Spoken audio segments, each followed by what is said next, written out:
Hello everyone, welcome to my channel. My name is Ari, and today we're going to have some more stories about our toxic life. But before we start, it would be so much appreciated if you would subscribe to my channel, like the video, if you enjoy it, and maybe leave a comment down below. These simple clicks would mean a lot to the future of this channel and really reward the effort that I put in every day. And now without further ado, let's go. Today's first story. In this story, OP's best friend confessed to sleeping with your girlfriend, leading to an initial angry reaction from you.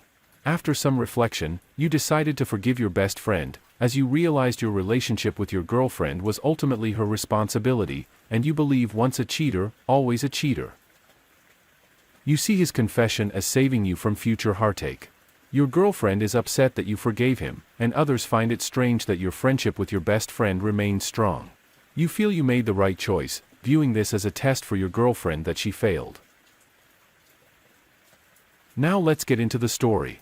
I don't want to be too detailed in case one of them finds this post, but long story short, my BFF confessed to me a few weeks ago that he had slept with my girlfriend of 2 years. Initially, it went as you would expect. I slugged him in the head, went home, threw all my ex's garbage outside in the rain, and told her to come get it.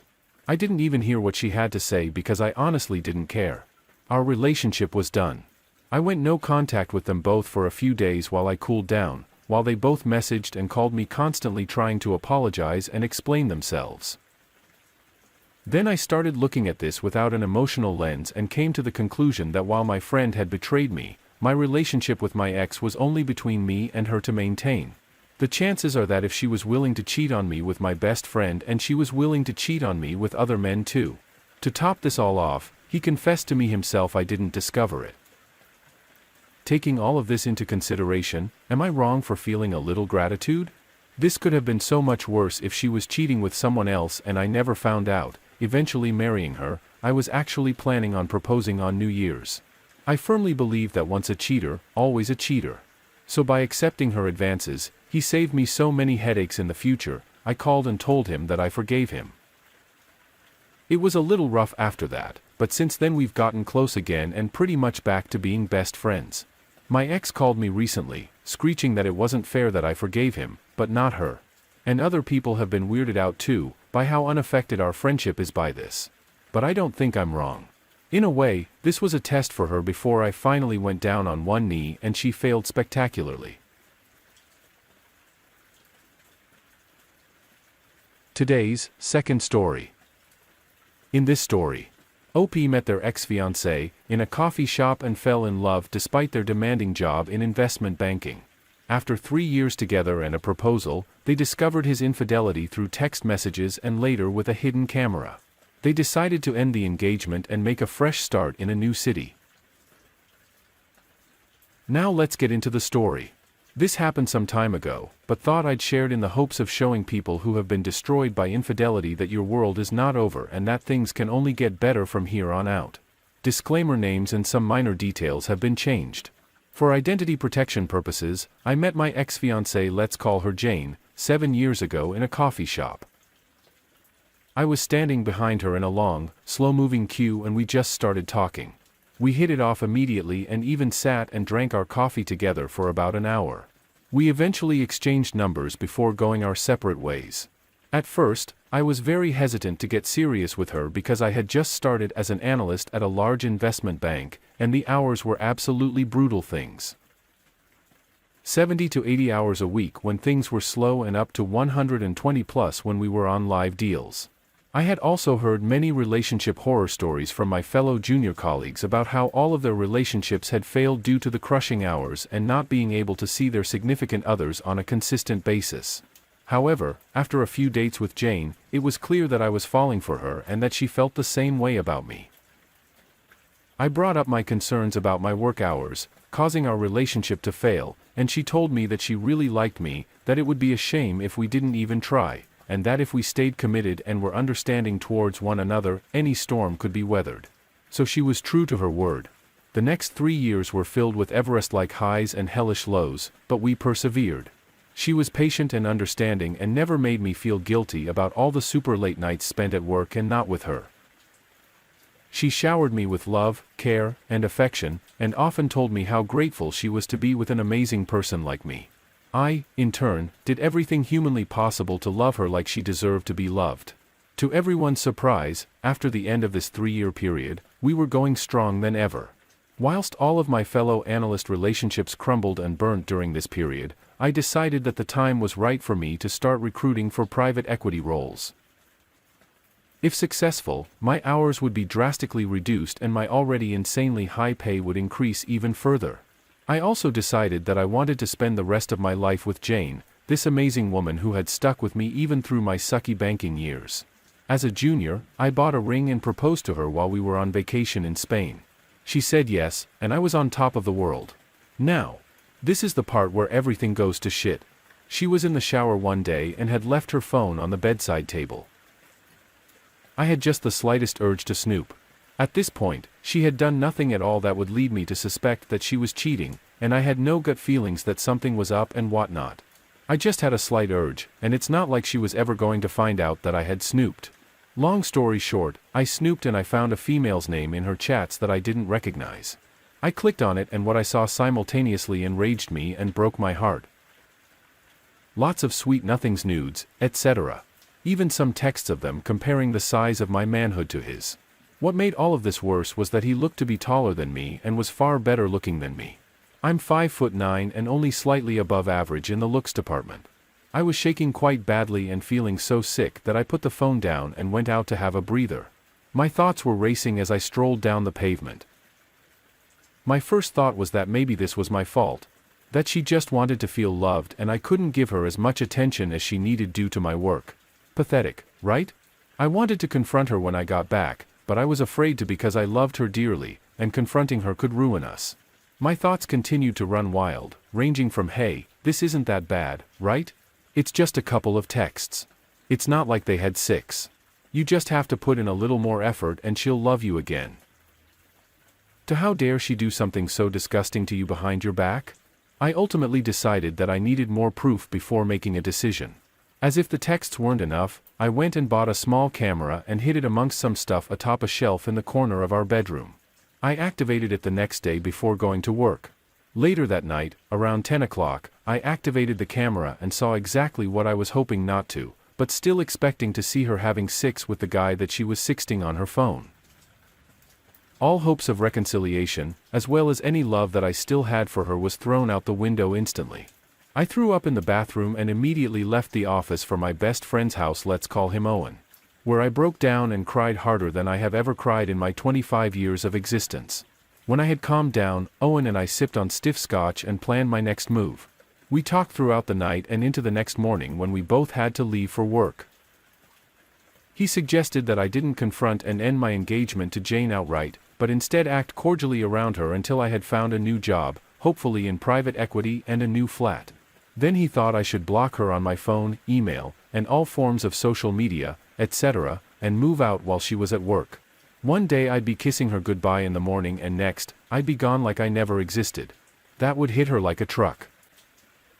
He told me I was 100% on board with this plan, but I told him that I'd prefer to move to a whole new continent, probably New York in the United States, where I'd truly be gone. He told me he'd miss me if I did so, but if that's what I felt was necessary, he'd support my decision. I trudged into work like a zombie later that day, but the massive weight weighing me down had been lifted considerably.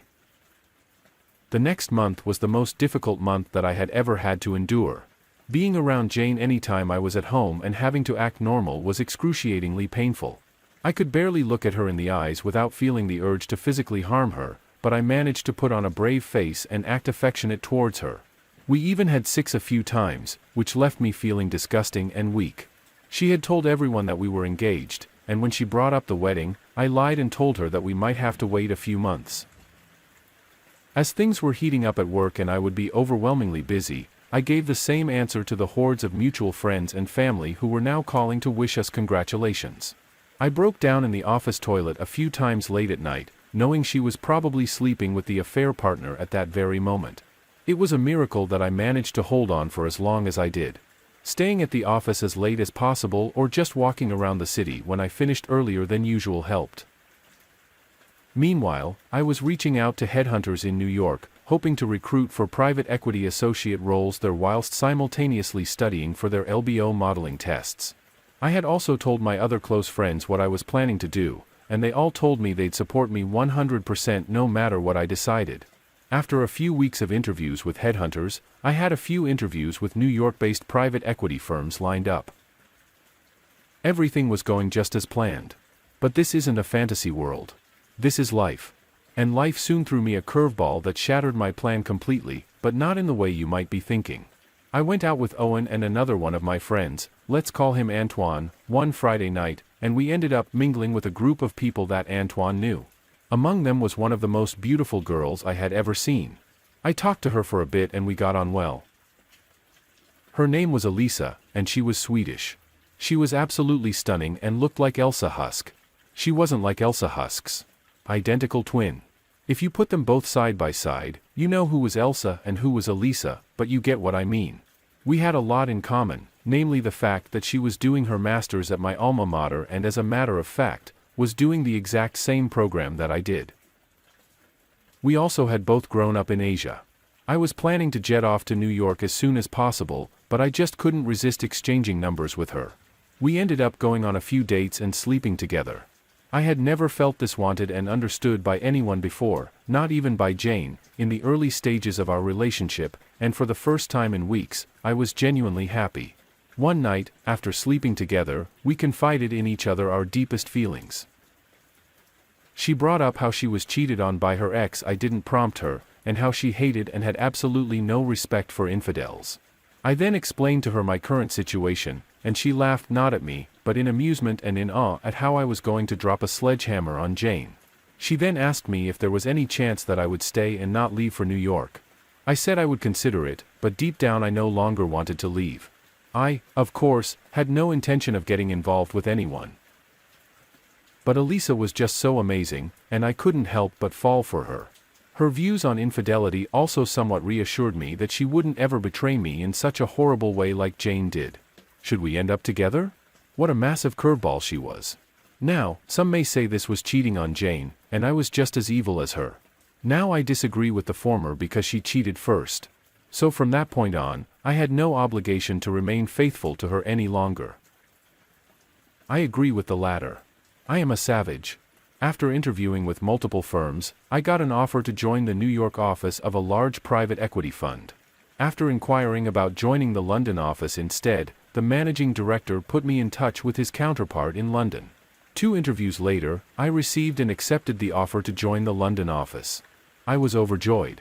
For anyone not in finance, an investment banker managing to make the leap to private equity is considered a massive step up. I held a small celebration at my flat after my first day at the new fund to commemorate this achievement. Owen, Antoine's significant other. Antoine had recently made the jump to private equity, and his significant other worked at the fund I had just joined, and another friend came. I asked Elisa to come too, and she gladly accepted. She came the latest, but when she showed up, she gave me a kiss and a hug, telling me how proud she was of me. I closed my eyes and held her for an extra second, savoring the moment. We sat around the island in my kitchen, talking, laughing, and just having a splendid time. Then Jane came home. It was 1 a.m. At the time. She could have had a busy day at work, but had most likely just finished sleeping with her affair partner. We glanced at the door to see who had just come in, but otherwise, eyes didn't acknowledge her presence. Everyone at the table knew precisely what was going on. Elisa had her hand around my shoulder when Jane got back, but she didn't put it down. All of us just continued talking, not letting Jane's presence disrupt our good vibes. Jane tried inserting herself between me and Elisa, who, quite awkwardly, I might add, but ended up having to sit on my other side. We continued our conversation, pretending that Jane wasn't there. I ignored her too, and had my body turned towards Elisa the whole time. I could sense that Jane was extremely uncomfortable. At around 2 a.m., everyone decided to pop off to go home and get some sleep. I opened the door and showed everyone out and then, after some deliberation, put on my shoes and followed them. Jane asked me where I was going, with a tinge of worry in her voice. "I'll be back in a bit," I responded and closed the door before she could respond. I woke up at around 8 a.m. Elisa was still asleep next to me, so I just planted a small kiss on her head and headed home to carry out the final stage of my new plan. I had silenced my phone before going to bed because it was blowing up with text messages and calls from Jane. When I got home, Jane was sitting at the island, looking dejected. Her eyes and nose were red from crying. If this was before she had betrayed me, my heart would have broken for her and I would have done anything to cheer her up. But after what she had done, I felt nothing, not even a shred of sympathy. "Where were you?" she asked. "I fell asleep in the car," I replied. I didn't own a car, but at that point, I didn't even care if my answers were incoherent. Got to freshen up and get to work. I then hopped into the shower. I got out and put on my suit, then realized that she had to feel at ease if she was to leave for work and she couldn't be at home if my plan was to succeed. All dressed up, I got out of the room, approached Jane and gently placed my hand on her cheek. "Look," I told her in a gentle tone whilst looking into her eyes. "I have to go to work now, but I promise I'll come home earlier today to talk about this, okay?" I then kissed her forehead gently and told her I loved her. That was the last fake, sincere kiss I ever gave her, and I was glad that I never had to do it again. The final stage of my new plan was to move out and ghost her. But instead of moving to New York, I would now be moving into a new and vastly more luxurious flat compared to my current one that I had secured the previous week in an affluent neighborhood near the city center. I had taken a day off from work to move out because weekdays were when Jane was away from home for the longest and most consistent period of time. I met up with Owen and Antoine for breakfast at a nearby restaurant. They too had taken a day off to help me out. When we were done, I checked her location on my phone, and sure enough, she was at work. We went back to my old flat and packed all of my things that I hadn't moved to Owen's flat into his car and left. I did feel a little sad leaving the flat that I had called home for the past 3 years. But this was a new beginning, and change isn't always easy. The lease on the old flat was in my name, and it expired in 2 months. But with my new salary, 2 months' worth of rent at the old flat was nothing to me. Besides, paying 2 months' worth of rent to have my traitor of a fiancé's life fall apart was quite the bargain. After I moved out, life was incredible, my new job was amazing, and I was enjoying myself. I had a lot more free time. I started boxing regularly again and actually had time to sleep at night. My friend said I looked a lot healthier and happier, and I felt that way too. Me and Elisa made our relationship official, and we were extremely happy together. She even managed to get an offer to join a different private equity fund straight out of school, which was a very impressive feat. I can say that I was happier than I had ever been since leaving school. As for Jane, my disappearance hit her like an uppercut to the chin that she didn't recover from for a long time. All of my friends were bombarded at one point with messages and calls from her asking about me. I had blocked her from everything: phone, social media, etc. She still had the engagement ring I gave her, but my plan wouldn't have been much of an uppercut if I had asked for it back. As for her relationship with the affair partner, I never found out. Nor did I care to find out what happened to them. If he wanted her, he could have her. Trash always ends up together in a pile. One day at work, after a morning meeting, I was walking back to my cubicle when I was greeted by an unsightly guest, a livid Jane standing between me and my cubicle. She lunged forward and started attacking me, streams of expletives and vitriol coming out of her mouth while she tried to slap me in the face. I deflected her blows easily. My cubicle mate Kiera and another colleague hurriedly restrained her. She fell onto her knees, sobbing and droning on. I was so worried. "I missed you. Where did you go? I love you. How could you do this to me?" I calmly took out my phone, found the videos of her and the affair partner getting it on, and played it, shoving the phone in her face. I sometimes still find myself laughing at the look of horror on her face when I think of it. She started hyperventilating. "Look," she said through her heavy breathing, "I can explain. It's not what it looks like." I couldn't help but burst out laughing at the line, "It's not what it looks like." It was clearly her getting screwed by another guy that wasn't her fiancé. I wanted to yell at her and rub all the bullshit that she'd done to me in her face. But in reality, it come across as me trying to convince her that she did something egregiously wrong. She knew full well that she had screwed up big time and the guilt was already consuming her. "Look at me," she continued softly. "I love you. I will always love you. As long as the sky is blue, I will love. Here in London, the sky's always grey.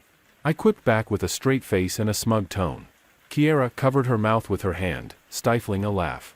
Jane's tears were still in free flow as security intervened and escorted her out of the office. Another dose of karma hit Jane. Literally. An hour later, I had arranged to meet with Elisa for lunch. When I got to my building lobby, she was already waiting for me. We kissed, then walked hand in hand towards the exit and right into Jane's bewildered face. There was an awkward pause with the three of us staring at each other. Jane proceeded to fall on her knees again and started bawling. Probably just jealous that I'd left her for someone far more beautiful, or probably just consumed by guilt and regret. I'll never know. And frankly, I don't care to know. Elisa and I just sidestepped her and walked out into the open. The rest of this story involving Jane just has to do with the engagement and her friends and family, but that's a story for another time. As for me, life is still amazing. I was given the nod for vice president promotion at my fund last month, and I'm on track to make partner before I turn 40. Hopefully, Elisa has become my new fiancée. I proposed to her last summer and she tearfully accepted. We love each other dearly. We plan to get married when the pandemic is over and are already talking about having children together.